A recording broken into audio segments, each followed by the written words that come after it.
Diabetic nerve damage or neuropathy is a kind of nerve damage that is peculiar to people who have diabetes. Up to half of people with type 1 and type 2 diabetes may develop diabetic neuropathy in their lifetime. Usually it starts off gradually, it's just mild and you can get on with your life. But over time, it becomes more and more severe to the extent that it interferes with daily activities. What causes diabetic nerve damage?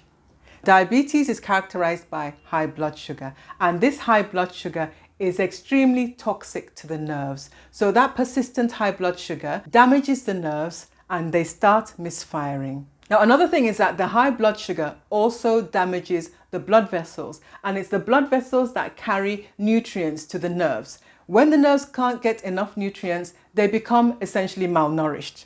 How do you feel when you haven't eaten? You're hungry, you're irritable, and you can't function. And that is basically what is happening to your nerves.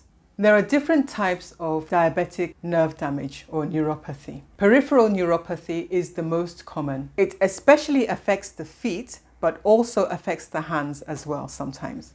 It's characterized by a burning sensation or tingling or numbness, the feeling of having electric shocks going through your hands or your feet. There may be a very, very high sensitivity to touch.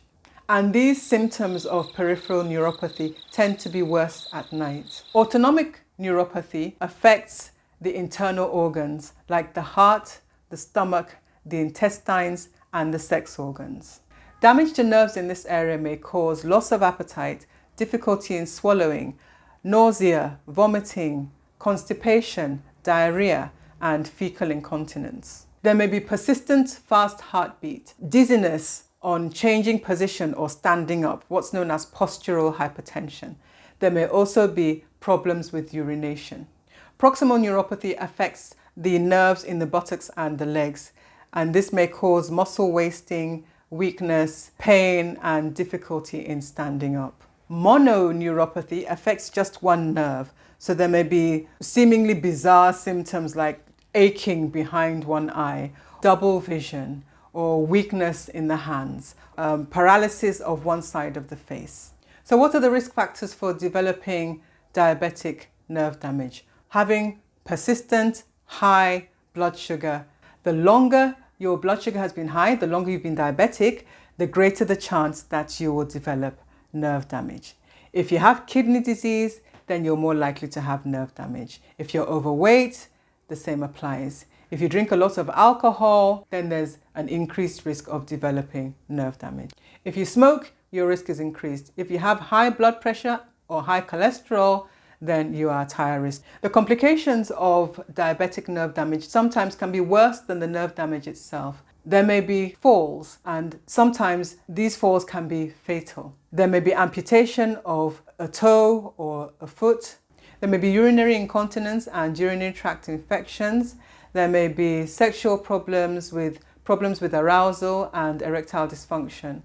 In terms of treating diabetic nerve damage, in the early stages, yes, it can definitely be reversed. But the longer you've had the nerve damage, the more difficult it is to treat and the more difficult it is to get the nerves to go back to their previous state. The number one measure for treating and managing diabetic nerve damage is to bring down and regulate the blood sugar. Fluctuations in blood sugar. 1 minute your blood sugar is at 300, the next minute it's at 65. Those peaks and troughs actually make the pain worse. You need to also give attention to managing and bringing down the insulin resistance, which is an integral part of diabetes, and not just focus on blood sugar numbers. And of course, this involves changing the way that you eat, what you eat, when you eat, your exercise and your sleep habits, and other lifestyle changes that will over time bring down your blood sugar and bring down the insulin resistance. In terms of drug therapy, usually drugs that are used to treat psychiatric disorders are used to treat the pain of diabetic neuropathy. They are not actually reversing the nerve damage or healing the nerves, but they are just used as a measure to manage the excruciating pain. There are a number of supplements that can help with diabetic nerve damage in terms of helping with the pain and creating a favorable environment that allows the nerves to start healing. One of these supplements is benfotiamine. It's a fat-soluble form of thiamine. It is better absorbed than regular thiamine, and because it's fat soluble, it actually penetrates the fatty myelin sheath that surrounds the nerves and allows them to function properly. I'll link to a video about benfotiamine in the description of this video.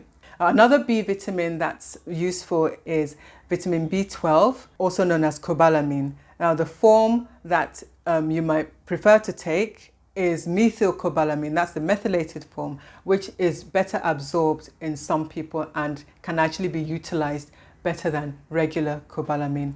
In the description down below, there'll be a link to a video about vitamin B12.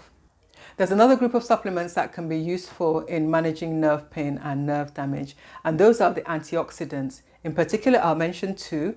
One being alpha lipoic acid, and in particular the R fraction of alpha lipoic acid, which is the form that's actually utilized in the body. Another potent antioxidant is pycnogenol. It's very important in maintaining healthy heart function, the health of the blood vessels, in blood sugar regulation, and in managing hypertension. There's a link to a video about that in the description of this video. Magnesium is another useful supplement. It works in the brain and in the nerves. It works in the heart. It's active in blood sugar regulation. But the thing is that not all magnesium is created equal. You have to be careful to make sure that the magnesium you select can actually be absorbed and used by the body. Otherwise, it's just a total waste of time. I'll link to a video about magnesium and how to choose the correct one in the description of this video.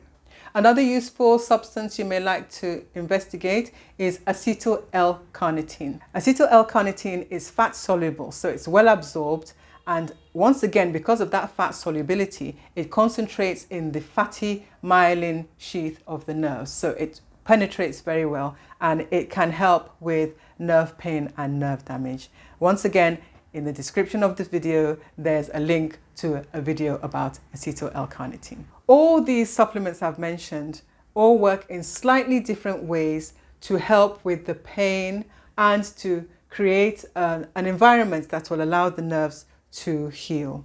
Because they work in different ways, they will work better when they are used in combination. But of course, before you embark on any kind of supplementation at all, you have to consult your doctor and get their permission. Give this video a thumbs up, subscribe and share.